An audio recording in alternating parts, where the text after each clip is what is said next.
Networking, as I mentioned before, is a social experience. Therefore, this is something that each one of us can create for ourselves.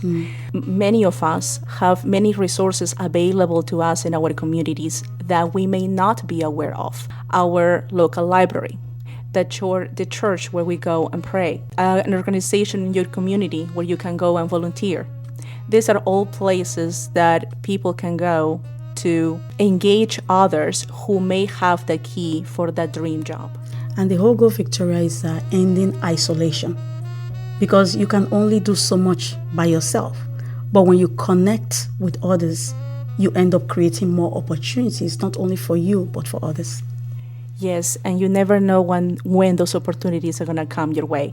For that reason, always have a business card with you, and have that business card to list your name, your phone number, the best way to contact you. Because really, you never know. That opportunity may be around the corner, and the person that will open the door for you may be anywhere. Wow. So networking is an opportunity for people to check you out?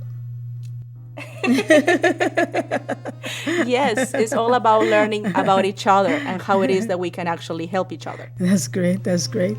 And working with people is so great, because you not only have your own skills, now you can learn skills from other people, so that yes, at the minimum you are richer from the experience. As you said before, knock and it will be open. That's right. So let's talk a little bit about resume writing. That's a big area of difficulty for a lot of people, because as a specialist, you have to go through so many resumes. What is it that people can do to make their resume stand out? Resume writing, as just like networking, is a skill. That's the first thing I want people to please be aware. It can be learned. No one was born knowing these things. That's right. It's something that can be learned. There are resources in your community, such as your local library, such as the unemployment department in your community, that where there are actually people who can help you, who can teach you how to put together a good resume. One other thing that is important for people to understand is that when a recruiter reads your resume, they really only have 30 seconds to find out several things about you. A resume is a document that says a lot about a person without the person being present. Therefore, it is important that it is in a clean piece of paper. It is important that your grammar is correct. It is important that you present your thoughts in an organized manner. What I mean by that, grammar tells the person who is reading your document how careful you are about putting together your thoughts. A clean piece of paper says to someone that you actually care about the document you are presenting. And you're putting your thoughts in an organized manner tells the person that you're actually organized, that there is a thought process behind your ideas. Wow. So in 30 seconds, a recruiter has already learned all this about you. It is definitely key. What about sending your resume by email? Is there a special etiquette that you should observe when emailing or faxing? In this technological world, Helen, there is no really a correct answer. You can fax your resume, you can mail your resume, you can email your resume. It doesn't really matter. What is important is, as I mentioned before, to be careful with your grammar. Make sure that if you fax it or you mail it, there is a clean piece of paper, and that your thoughts, that your ideas and thoughts are presented in an organized manner. Thank you so much. In today's show, we are talking about maximizing or even creating job opportunities. When we come back, we will just take off from where we stopped and talk about personal appearance. We'll be right back.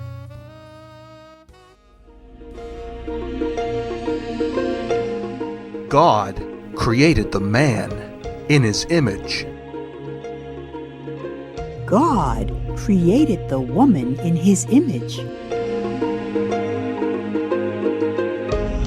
Satan brought the man under bondage, bondage, bondage, bondage, bondage. Satan brought the woman under bondage, bondage, bondage, bondage. But Jesus Christ died to redeem the man.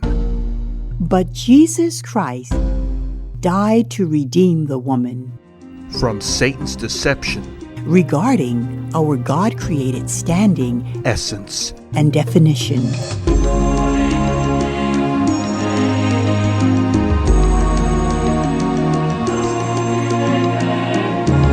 thus the new man in Christ Thus, the new woman in Christ is redeemed into a new life and filled with God's love and purpose as we yield to our God. and Creator.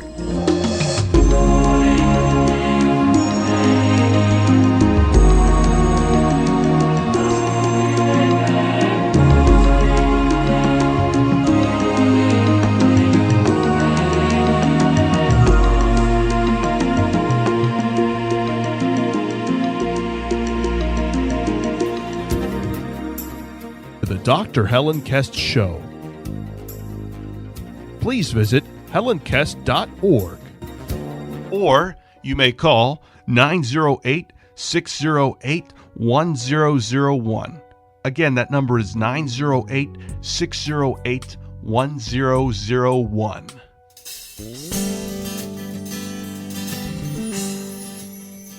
We have been talking about maximizing and even creating job opportunities. Now let's talk about appearance. So is there a special way to dress for the average job interview? When it comes to job interview and personal appearance, the first thing you need to keep in mind is what you want someone to know. What you want that interviewer to know about you when they first see you. Dress for the occasion. That's what I always suggest to young people, especially. There is, what I mean by that is there is a specific way that you dress when you go to the beach. Is that right? That's right. There is a specific way that you dress when you meet your boyfriend's or girlfriend's parents for the first time. That's Is that right. right? Well, it's exactly the same thing.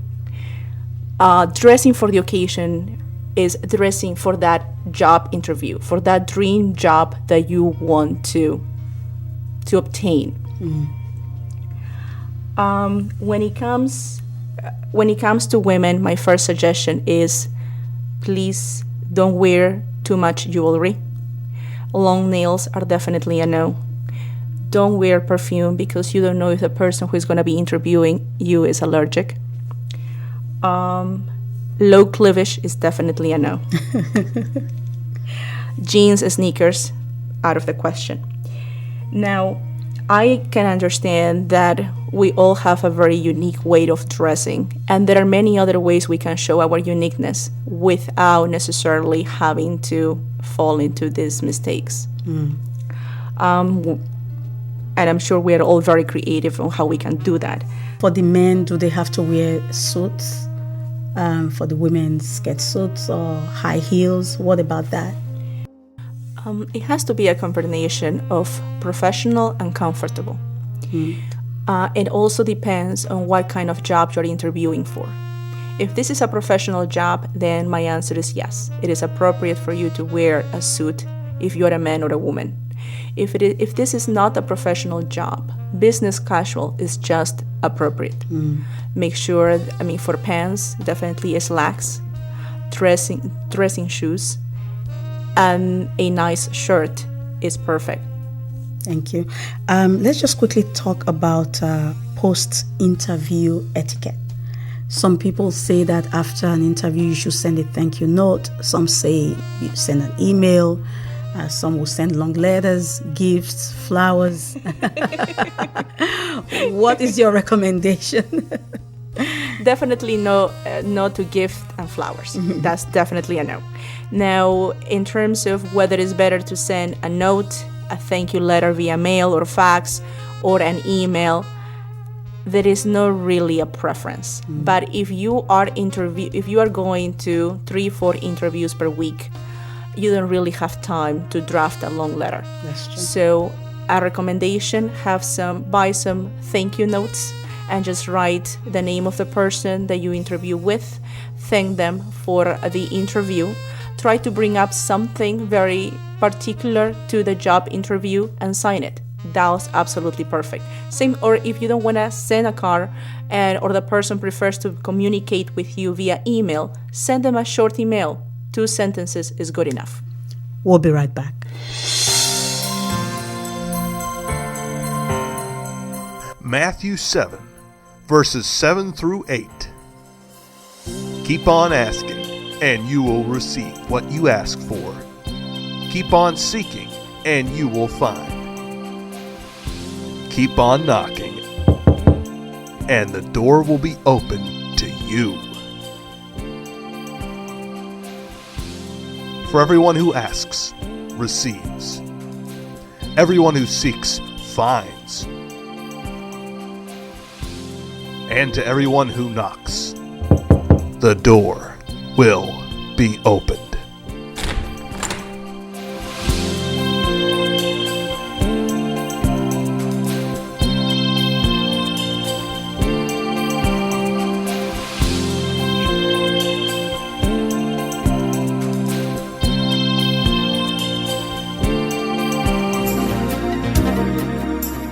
The Dr. Helen Kest Show.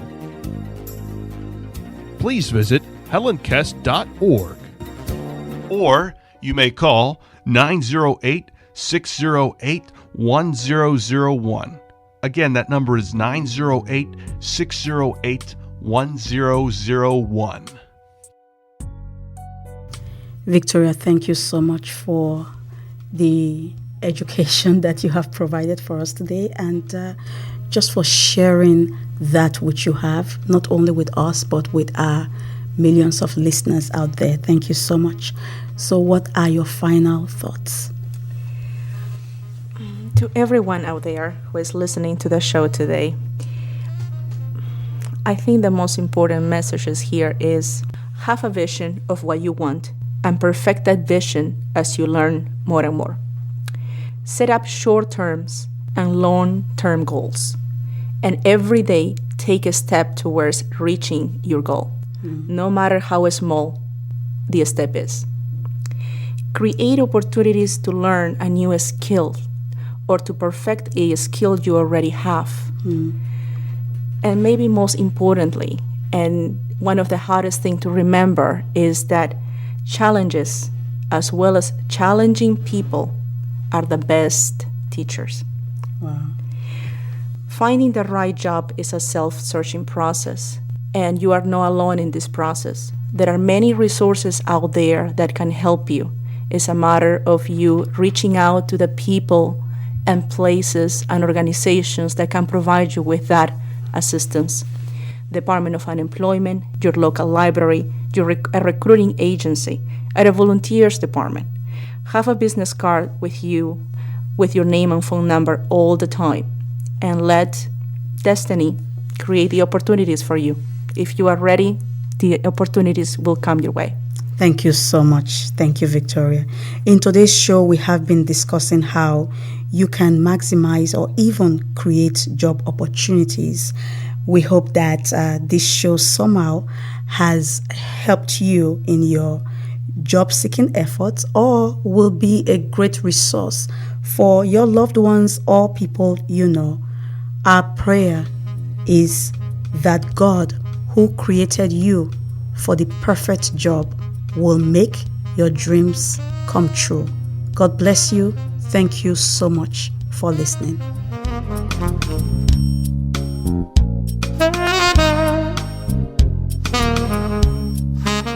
Thank you for listening to the Dr. Helen Kest Show.